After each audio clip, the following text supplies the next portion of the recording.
Komisi 6 DPR RI mendorong evaluasi menyeluruh terhadap perusahaan farmasi Kimia Farma yang mengalami kerugian 1,48 triliun sepanjang 2023. Oleh karenanya, Komisi 6 DPR RI melalui anggotanya, Amin Aka, mendesak parlemen untuk mengevaluasi secara menyeluruh pengelolaan Kimia Farma. Menurut Amin, perusahaan BUMN harus transparan kepada publik mengenai capaian dan hal-hal yang terjadi di dalam usaha membantu negara. Transparansi dan akuntabilitasnya, pertanggungjawabannya, fairness-nya, keadilannya, dikatakan Amin Aka harus diterapkan dengan benar pada pengelolaan BUMN.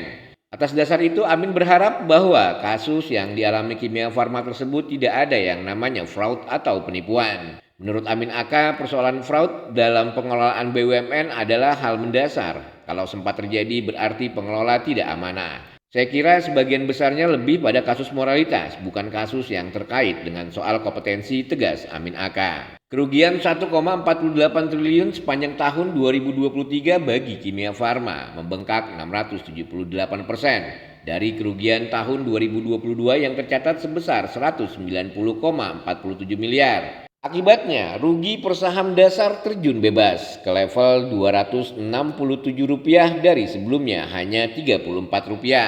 Penjualan bersih dilaporkan 9,96 triliun, melonjak 7,90% dari posisi sama tahun sebelumnya sebesar 9,23 triliun. Laporan keuangan yang dikutip juga mencatat beban pokok penjualan sebesar 6,86 triliun, bengkak dari akhir 2022 senilai 5,45 triliun. Rugi usaha tercatat 1,57 triliun, meningkat 420% dari posisi sama tahun lalu, surplus 497,4 miliar. Beban keuangan 622,81 miliar, bengkak dari 525,60 miliar.